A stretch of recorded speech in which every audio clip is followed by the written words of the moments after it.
Hey guys, welcome to learn online. आज के session में हम डिस्कस करेंगे RRB JEE civil engineering CBT 2 exams 28 अगस्त 2019 फर्स्ट शिफ्ट के पहले 10 क्वेश्चन। ये सीरीज रोज आया करेगा जो एग्जाम में हेल्पफुल रहेंगे। इस सेशन में कॉन्सेप्ट को सिंप्लीफाई करेंगे, एग्जाम पैटर्न और ट्रेंड को समझेंगे, प्रॉब्लम सॉल्विंग स्किल्स को और इम्प्रूव करेंगे। तो चलो शुरू करते हैं। हमारा पहला क्वेश्चन है, the most reliable field test to determine the bearing capacity of soil is plate load test, direct shear test, sounding test या CPT cone penetration test। तो हमारा ऑप्शन ए सही होने वाला है, प्लेट लोड टेस्ट। अब plate load test कैसे होने वाला है, डायरेक्ट शेयर टेस्ट क्यों नहीं होगा, साउंडिंग टेस्ट क्यों नहीं होगा, सीपीटी क्यों नहीं होगा, तो हम डिस्कस करते हैं। तो सबसे पहले प्लेट लोड टेस्ट होता है, ये फील्ड टेस्ट होता है या लैबोरेटरी टेस्ट होता है। तो सबसे पहले ये समझो कि प्लेट लोड टेस्ट होता है ना, हमारा फील्ड टेस्ट होता है। तो ये टेस्ट जो होता है ना, फील्ड में डायरेक्टली किया जाता है। तो इसकी प्रोसेस को समझते हैं, प्रोसेस क्या है। तो इसमें क्या करते हैं, एक स्टील प्लेट लेते हैं, एक स्टील प्लेट होता है, उसको क्या करते हैं, उस पर ग्रेजुअली लोड लगाते हैं। ग्रेजुअली लोड लगाने का मतलब सडन लोड नहीं लगाते, धीरे धीरे लोड लगाते हैं उस पर, ठीक है। उस स्टील प्लेट पे हम धीरे धीरे लोड लगाते हैं। तो इस दो चीज़ें हमने फाइंड आउट किया। पहला क्या, पहला हमने लोड फाइंड आउट किया, ठीक है, हमने लोड लगाया। दूसरा हमने सॉइल पे क्या किया, सॉइल के सेटलमेंट को हमने फाइंड आउट किया। यानी सॉइल का सेटलमेंट कहने का मतलब ग्राउंड से कितना नीचे है क्या, ठीक है। तो इससे हमें ये पता चल गया ना, हमारा सॉइल कितना बियर कर पा रहा है, हमारा सॉइल कितना बियर कर पा रहा है। तो हमारा ये मोस्ट रिलायबल टेस्ट हो गया। क्यों? क्योंकि ये टेस्ट ज़्यादा रिलायबल इसलिए है क्योंकि ये रियल फील्ड कंडीशन को सिमुलेट करता है। ये बात समझ में आ रही है, ठीक है, ये रियल फील्ड कंडीशन को सिमुलेट करती है। अब हम दूसरे ऑप्शंस की तरफ बढ़ते हैं। हमारा दूसरा ऑप्शन था डायरेक्ट शेयर टेस्ट। तो डायरेक्ट शेयर टेस्ट, तो ये हमें पता है ये हमारा फील्ड टेस्ट नहीं है, ये लैबोरेटरी टेस्ट है, ठीक है। डायरेक्ट शेयर टेस्ट हमारा लैबोरेटरी टेस्ट है। इस टेस्ट का यूज़ सॉइल के शेयर स्ट्रेंथ मेज़र करने के लिए किया जाता है, ठीक है। तो डायरेक्ट शेयर टेस्ट का यूज़ सॉइल के शेयर स्ट्रेंथ मेज़र करने के लिए किया जाता है। तो इस टेस्ट से बियरिंग कैपेसिटी डायरेक्टली मेज़र नहीं होता, डायरेक्टली मेज़र नहीं होता, ठीक है। डायरेक्ट शेयर टेस्ट से बियरिंग कैपेसिटी हम डायरेक्टली मेज़र नहीं कर सकते। अब हम चलेंगे थर्ड ऑप्शन में। थर्ड ऑप्शन हमारा क्या था, साउंडिंग टेस्ट। तो साउंडिंग टेस्ट का यूज़ हम सॉइल के स्टिफनेस और लेयर को डिटरमाइन करने के लिए करते हैं, ठीक है। सॉइल का स्टिफनेस और लेयर डिटरमाइन करने के लिए करते हैं। बेयरिंग कैपेसिटी का डायरेक्ट एस्टिमेशन नहीं देता है, बेयरिंग कैपेसिटी का डायरेक्ट एस्टिमेशन नहीं देता, ठीक है। अब हम चलते हैं सीपीटी में, कोन पेनिट्रेशन टेस्ट। तो कोन पेनिट्रेशन क्या करते हैं, इस टेस्ट में एक कोन को हम सॉइल में पुश करते हैं, ठीक है, पुश करते हैं और उसकी रेसिस्टेंस मेज़र करते हैं, उसकी रेसिस्टेंस मेज़र करते हैं। ये भी बेयरिंग कैपेसिटी एस्टिमेट करने के लिए यूज़ होता है, पर ये डायरेक्ट मेथड नहीं है, ये इनडायरेक्ट मेथड है, ठीक है, ये इनडायरेक्ट मेथड है। तो इसका मतलब प्लेट लोड टेस्ट जितना रिलायबल ये टेस्ट नहीं है, ठीक है। सीपीटी तो हम मेज़र कर बियरिंग कैपेसिटी मेज़र करने के लिए करते हैं, पर इनडायरेक्ट मेथड है, ये मोस्ट रिलायबल पीएलटी होगा। तो इस क्वेश्चन का आंसर होगा हमारा प्लेट लोड टेस्ट। हमारा नेक्स्ट क्वेश्चन है, the short height wall constructed above roof slab open in TDS is called. तो इसका आंसर होने वाला है पैरापेट वॉल, ठीक है। सबसे पहले ये समझो ना कि पैरापेट वॉल होता है क्या है। पैरापेट वॉल जो होता है वो एक शॉर्ट हाइट वॉल होता है, ठीक है, जो रूफ स्लैब के ऊपर ओपन टेरेस या बालकनी की एजेस पर बनाया जाता है। ये बात समझ में आ रही है, रूफ स्लैब के ऊपर ओपन टेरेस या बालकनी की एजेस पर बनाया जाता है, ठीक है। इसका पर्पस क्या है, ये जो पैरापेट वॉल है, ये जो पैरापेट वॉल है, इसका पर्पस क्या है, क्यों बनाते हैं, ठीक है। तो इसके पर्पस पे करें, सबसे पहले क्या है कि सेफ्टी प्रोवाइड करने के लिए, हमारा सेफ्टी, ठीक है, फॉलिंग से बचना, है ना, ये चीज़ हो गया। ऊपर से क्या, टेरेस या बालकनी को एक फिनिश्ड लुक देता है, ठीक है, एक फिनिश्ड लुक देता है। तीसरा क्या हो सकता है, तीसरा हो सकता है विंड या प्राइवेसी का प्रोटेक्शन प्रोवाइड करना, ठीक है, ये चीज़ें हैं। तो ये तीन पर्पस है हमारा, ठीक है। इसकी जनरली हाइट क्या होती है, ये भी तो क्वेश्चन बन सकता है ना, पैरापेट वॉल का जनरली हाइट क्या हो सकता है। तो पैरापेट वॉल के जनरली हाइट क्या होता है, 2.5 फीट टू 4 फीट, ठीक है। नेक्स्ट ऑप्शन की तरफ मूव करते हैं। हमारा नेक्स्ट ऑप्शन जो था वो बाउंड्री वॉल था। बाउंड्री वॉल क्या है, तो बाउंड्री वॉल जो होता है ये प्रॉपर्टी के बाउंड्री के आसपास बनाई जाती है। ये बात रखो, क्यों बनाई जाती है, इसका काम क्या है, बाउंड्री वॉल का काम क्या है। तो बाउंड्री वॉल का काम प्रॉपर्टी को इनक्लोज करना है, उसको सिक्योरिटी प्रोवाइड करना है। ये बात समझ में आ रही है, किसी भी प्रॉपर्टी को इंक्लोज करना या सिक्योरिटी प्रोवाइड करना होता है तो हम बाउंड्री वॉल का यूज़ करते हैं, ठीक है। अब हम थर्ड ऑप्शन की तरफ पढ़ते हैं। हमारा थर्ड ऑप्शन जो है वो पार्टीशन वॉल है, ठीक है, पार्टीशन वॉल है। पार्टीशन वॉल क्या होता है, पार्टीशन वॉल एक इंटीरियर वॉल ही होता है, ठीक है, एक इंटीरियर वॉल ही होता है जो एक रूम, जैसे मान लेते हैं एक रूम है और इधर एक रूम है, तो इस दो रूम के बीच में जो एक डिवाइडर का काम करेगा ना, वो हमारा पार्टीशन वॉल होगा। ठीक है, तो इंटीरियर वॉल में ही होता है। एक चीज़ और याद रखो कि ये लोड बियरिंग भी हो सकता है, नॉन लोड बियरिंग भी हो सकते हैं। ठीक है, अब हम अगले ऑप्शन की तरफ बढ़ते हैं। हमारा अगला ऑप्शन जो था वो प्लिंथ वॉल था। तो प्लिंथ वॉल क्या है ना, प्लिंथ वॉल ग्राउंड लेवल और फ्लोर लेवल के बीच में होता है। ठीक है, ग्राउंड लेवल और फ्लोर लेवल के बीच में होता है। इसका काम ही होता है फाउंडेशन और सुपर स्ट्रक्चर के बीच के कनेक्शन को प्रोवाइड करना। ठीक है, इसका काम क्या होता है, फाउंडेशन और सुपर स्ट्रक्चर के बीच के कनेक्शन को प्रोवाइड करना। ये बात समझ में आ गई। तो हमने ऑप्शन से चारों वाल हमने पढ़ लिया। चलो अब नेक्स्ट क्वेश्चन पर चलते हैं। ये क्वेश्चन ये रहा, स्टीम क्यूरिंग इज यूज्ड। ठीक है, तो सबसे पहले हम क्यूरिंग को समझते हैं। क्यूरिंग होता क्या है? तो क्यूरिंग एक ऐसा प्रोसेस होता है जिसमें कंक्रीट को मॉइस्चर, टेम्परेचर और टाइम का सही कॉम्बिनेशन देते हैं। ठीक है, ताकि वो अपनी रिक्वायर्ड स्ट्रेंथ और ड्यूरेबिलिटी जो है ना अचीव कर सके। बात समझ में आ गई। इसका पर्पस क्या है, हम मॉइस्चर, टेम्परेचर और टाइम एक प्रॉपर कंडीशन में क्यों दिए, क्योंकि एक स्ट्रेंथ इसको मिल जाए, रिक्वायर्ड स्ट्रेंथ मिल जाए और ड्यूरेबिलिटी अचीव कर पाए। ये बात समझ में आ रही है। अब इसके हम पर्पस को डिस्कस करेंगे। आखिर इसका पर्पस क्या है, क्यूरिंग का पर्पस क्या है? तो इसका पहला पर्पस हो सकता है स्ट्रेंथ। ठीक है, हमने बात किया। तो सीमेंट के हाइड्रेशन के लिए मॉइस्चर की जरूरत होती है, ये हमें पता है। तो प्रॉपर क्यूरिंग से कंक्रीट अपनी फुल स्ट्रेंथ को अचीव कर पाएगा। ठीक है, तो एक स्ट्रेंथ की बात होगी। दूसरी बात क्या होगी, दूसरी बात होगी ड्यूरेबिलिटी जो होगा उसको इंप्रूव करना होगा। तो क्यूरिंग कंक्रीट को क्या करता है, वेदरिंग और केमिकल अटैक से बचाता है, जिससे वो ज़्यादा दिन तक चलता है। ठीक है, तो ये बात समझ में आ गई। तीसरा क्या होगा, तीसरा जो होता है श्रिंकेज क्रैक को रोकना, मॉइस्चर बनाए रखना, प्लास्टिक श्रिंकेज को अवॉइड करता है, याद रखना। लास्ट क्या है, क्यूरिंग इंप्रूविटी बढ़ाता है, जिससे कंक्रीट ज़्यादा स्ट्रॉन्ग और ड्यूरेबल होता है। ठीक है, चलो अब मेथड की बात करते हैं। मेथड क्या होता है, वाटर क्यूरिंग होता है। इसमें क्या होता है, वाटर में पॉन्डिंग, स्प्रेइंग या वेट क्लॉथ से कवर करते हैं। ठीक है, दूसरा होता है मेम्ब्रेन होता है। मेम्ब्रेन में क्या करते हैं, कंक्रीट सरफेस पर क्यूरिंग कंपाउंड लगा के एक मॉइस्चर रिटेनिंग लेयर बनाई जाती है। ठीक है, ये बात समझ में आता है। तीसरा क्या है, स्टीम क्यूरिंग है। इसको अच्छे से पढ़ेंगे, समझ लो कि हाई टेम्परेचर स्टीम का यूज़ करते हैं क्यूरिंग में। ठीक है, चौथा होता है प्लास्टिक शीटिंग। कंक्रीट को क्या होता है, प्लास्टिक शीट से कवर करके मॉइस्चर रिटेन किया जाता है। ये बात समझ में आ गई। और लास्ट वन जो है ना, फॉर्म वर्क से क्यूरिंग करते हैं उसको। फॉर्म वर्क को कंक्रीट के साथ लंबा छोड़ा जाता है ताकि मॉइस्चर रिटेन हो सके।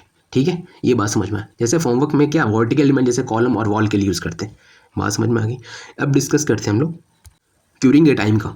ठीक है, क्योंकि ये भी तो क्वेश्चन पूछ सकता है क्यूरिंग टाइम क्या होता है। ठीक है, क्यूरिंग टाइम कितनी दिन तक कर सकते हैं। तो नॉर्मल कंडीशन में याद रखना, क्यूरिंग टाइम नॉर्मल कंडीशन में ओपीसी के लिए कम से कम 7 दिन होता है। ठीक है, मिनिमम 7 डेज होता है, याद रखना। ठीक है, ओपीसी के लिए मिनिमम 7 डेज होते हैं नॉर्मल कंडीशन में। अब बात करते हैं ज़्यादा ड्यूरेबिलिटी के लिए हम किसको कितना दिन तक कर सकते हैं, 14 to 28 डेज तक क्यूरिंग कर सकते हैं। ठीक है, ज़्यादा ड्यूरेबिलिटी के लिए। ठीक है, एक इम्पॉर्टेंट पॉइंट और है कि रैपिड हार्डनिंग सीमेंट के लिए क्यूरिंग टाइम 3 दिन तक कम हो सकता है अगर कंडीशन फेवरेबल हो तो। ठीक है, अगर कंडीशन फेवरेबल हो तो रैपिड हार्डनिंग सीमेंट के लिए क्यूरिंग टाइम 3 दिन तक कम हो सकता है। ये बात समझ में आ गई। ठीक है, अब अपन स्टीम क्यूरिंग पे आ जाते हैं क्वेश्चन के अकॉर्डिंग। तो स्टीम क्यूरिंग एक मेथड ऐसा होता है जो कंक्रीट के हाइड्रेशन प्रोसेस को एक्सेलरेट करता है। ठीक है, इस मेथड में क्या करते हैं, हम स्टीम को यूज़ करते हैं जो हाई टेम्परेचर मॉइस्चर प्रोवाइड करता है, जिससे कंक्रीट क्या करेगा, जल्दी सीट हो जाएगा और हार्डन हो जाता है। बस ठीक है, इसका use mass production of precast concrete में करते हैं। याद रखना, मास प्रोडक्शन मतलब लार्ज स्केल पे। ये मास समझ में आ गई। हमने इसमें क्या डिस्कस किया, इस मेथड में हम क्या करते हैं, इस मेथड में क्या करते हैं कि स्टीम को यूज़ किया जाता है, हाई टेम्परेचर मॉइस्चर प्रोवाइड करते हैं, जिससे कंक्रीट जल्दी सीट और हार्डन हो जाता है। ठीक है, प्रीकास्ट एलिमेंट तो क्या हो गया, जैसे कि आपको बीम, स्लैब जो भी हो गया। ठीक है, इसको अगर लार्ज स्केल पे कहीं प्रोडक्शन कर रहे हैं तो वह हम लोग यूज़ करते हैं क्यूरिंग के लिए, कौन, स्टीम क्यूरिंग यूज़ करते हैं।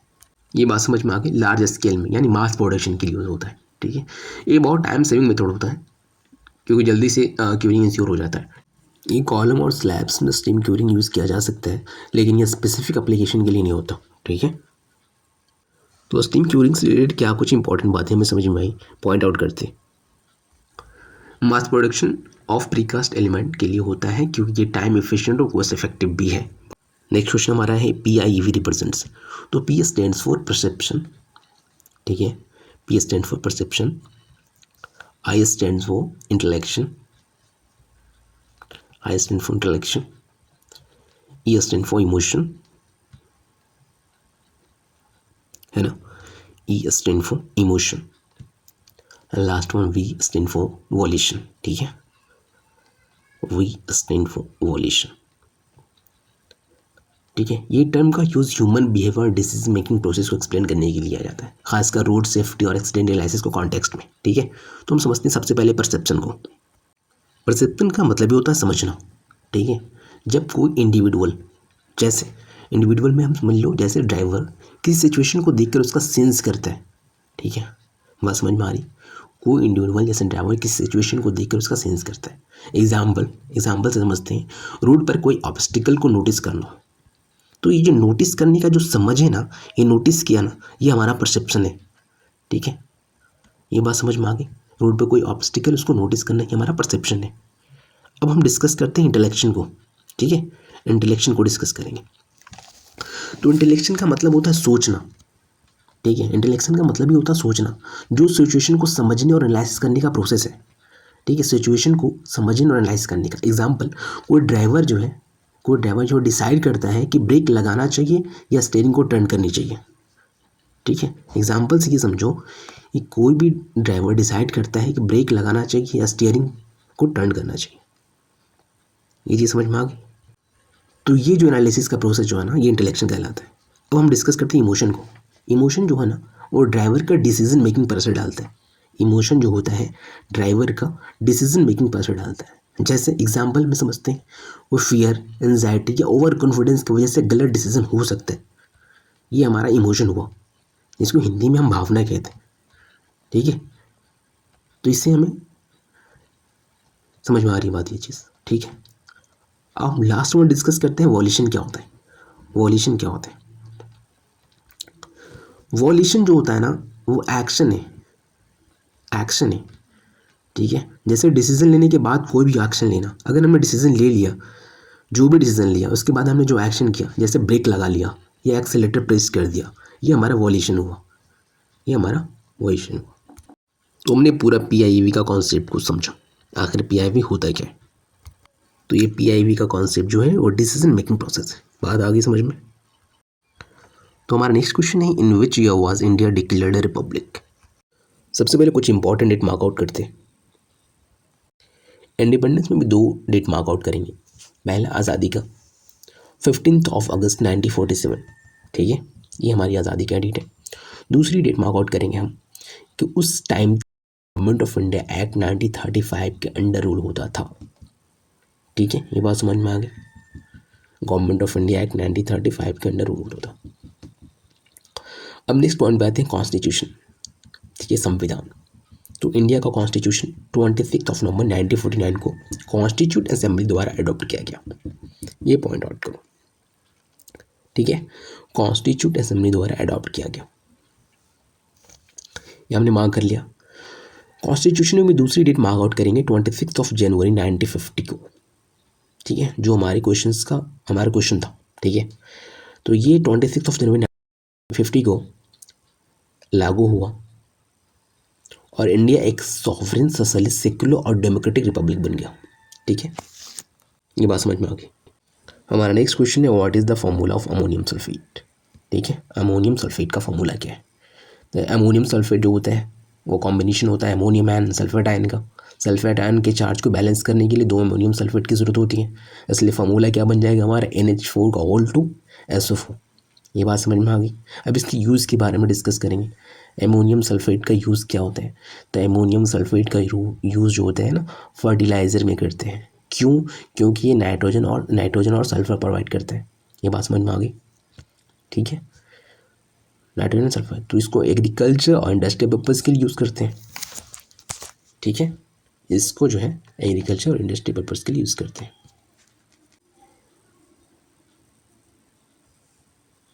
अब हम नेक्स्ट ऑप्शन की तरफ मूव करते हैं। तो नेक्स्ट ऑप्शन हमारा था NH4SO3, है ना।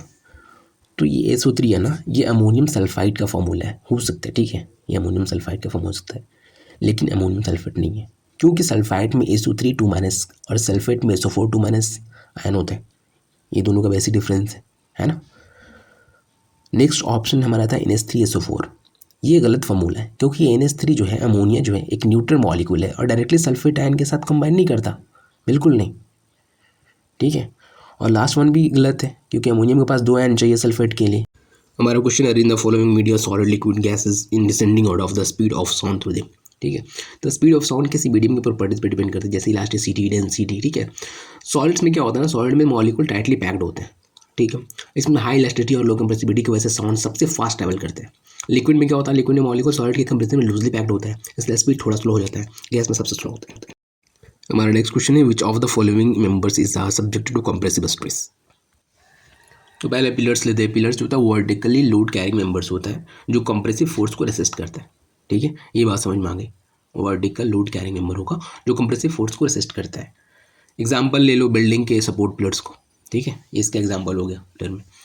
दूसरा स्टड्स की डिस्कस करेंगे हम। स्टड्स का डिस्कस करेंगे। स्टड्स क्या होता है ना, स्टड्स एक लाइट वेट स्ट्रक्चर मेंबर होता है। ठीक है, जो कंप्रेसिव लोड को रेसिस्ट करते हैं। कंप्रेसिव को लोड को रेसिस्ट करता है। एग्जाम्पल ले लो रूफ ट्रस के इंक्लाइन मेंबर, है ना। थर्ड जो है वो क्या है, वो हमारा कॉलम हो गया। कॉलम क्या, वर्टिकली ओरिएंटेड स्ट्रक्चर मेंबर होता है जो कंप्रेसिव स्ट्रेस के कंप्रेसिव स्ट्रेस जो होता है ना बियर करते हैं। ठीक है, एग्जांपल मल्टी स्टोरी बिल्डिंग का कॉलम हो गया, है ना। पिलर, स्टड्स, कॉलम सभी कंप्रेसिव स्ट्रेस को रेसिस्ट करता है, इसलिए ऑप्शन बी करेक्ट होगा। नेक्स्ट क्वेश्चन हमारा होगा विच of the following countries won the badminton Asia mix championship 2019।